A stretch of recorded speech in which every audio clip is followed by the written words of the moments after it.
Wouldn't it be nice to come home to a dinner that's already done? And a kitchen that makes your mouth water? All while saving you money and time? We're going to show you how to do that in today's show.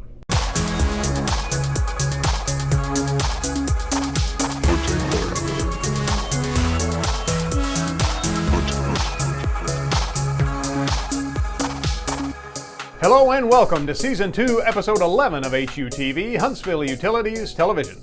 I'm Todd, joined as always by the Bonnie to my Clyde and the Jekyll to my Hyde, Amanda. Hi, everybody. Winter is here, the temperatures have dropped, and I don't know about you, but in our house, that means a lot more stews and chili. Yes, me too. I crave them all. White chili, red chili. And did you know January is actually National Slow Cooker Month? So I can't wait to talk about food and energy efficient cooking. Well, that sounds like a plan. We always want to help people with their energy usage. But first, we want to remind you that HUTV would not be possible without the support of our sponsors. And here with this week's sponsor is the life-size cardboard cutout of our president and CEO, Wes Kelly. This week's episode of HUTV is brought to you by Mittens. The next time you need to keep warm and have your fingers all stuck together in one large finger hole, grab your mittens. Thank you, Flat Wes. Like we said, January is National Slow Cooker Month, and it's an important topic for us this week since they have lots of benefits when it comes to saving energy. Yes, they do. And on a plus side, you come home from work and the kitchen just smells delicious and your meal is ready to eat. Well, that's definitely a perk. But let's look at the energy comparisons to see how using one affects your utility usage. For example, did you know a crock pot uses about as much energy as just one light bulb?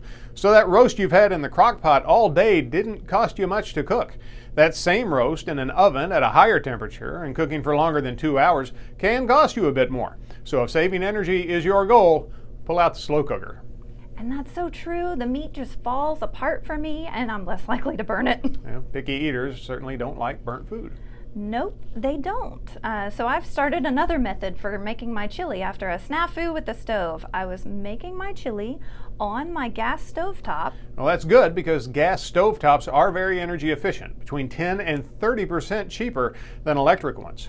Right, and I love my gas stovetop. Don't get me wrong, the instant heat, the fast boiling water, but I'm getting off topic. Back to my chili. So I've got everything in the stock pot and I'm closing the lid. I turn around to start cleaning up the kitchen, and while I'm busy doing the dishes, I look over and stuff is just coming out of the top of the pot. I'm pretty sure that's why the cooking show we did a few times is called Cooking with Todd and not Cooking with Amanda. Yeah, my show would be making a mess in the kitchen. I reach over, I turn down the burner, stir the pot, and then hope that no one notices the little burnt bits that are at the bottom. You see, not only did I do an energy faux pas, but I overcooked the bottom of my chili. Well, yeah, that's unfortunate. Usually, gas stoves are quite efficient, even for stews and such, but you have to make sure you are using the right flame size to pot ratio. And if you're cooking something for a real long time, then you should probably just use the slow cooker to reduce the chance of error. Yep, lesson learned. My chilies, once again, don't burn in the crock pot. I feel like this episode is turning into something about Amanda not burning her food. I'm kind of getting that impression. I swear, no, it's about energy efficiency and crock pots and National Crock Pot Month.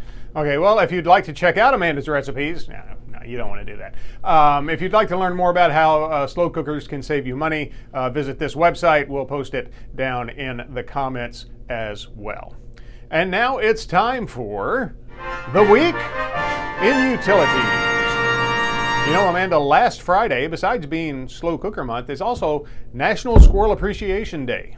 Yes, and it was, but I have to admit, sometimes it's hard for us in the utility industry to appreciate squirrels. That's right, because squirrels and other small animals are a leading cause of power outages. Squirrels love to climb and chew, and sometimes they climb and chew on things that they shouldn't. Yeah, that's true. And even though utilities across the country do take steps to keep animals out of utility equipment, it does still sometimes happen. And it rarely ends well for the squirrel. Yeah, that's true. But there are some things you can do as well to help keep those animals safe. The main one is if you have a bird feeder or even like to put food out for squirrels, just don't put it near the utility poles or near utility equipment in your yard. And along those same lines, keep those areas around that equipment clear of brush or other things squirrels might like to use for nesting. And actually, that kind of is a good segue to lead us into what Amanda thinks you should check out from our YouTube library.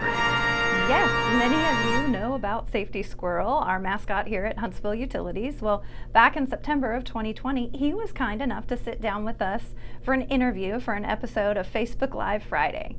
You can find that video and lots of other great content on our YouTube channel. But now, before we go, let's get a quick traffic report. Well, as we look out over the highways and byways this morning, we see people driving half the speed limit in the far left lane on University Drive. People with a mortal fear of merging on Memorial Parkway. Drivers who can't seem to pick a lane on Whitesburg Drive, and all around the city, texters who are backing up traffic because they haven't noticed that the lights turned green. That's the traffic report. Back to you, Amanda. Thank you for that report. You're very welcome. That's it for this week's show, but don't worry, we'll be back soon with another episode. And be sure to like and subscribe and click the bell so you never miss another video. Indeed. So until then, I'm Todd for Amanda, Flat West, and all of us at HUTV saying thanks for watching, and remember, you can't spell utilities without you.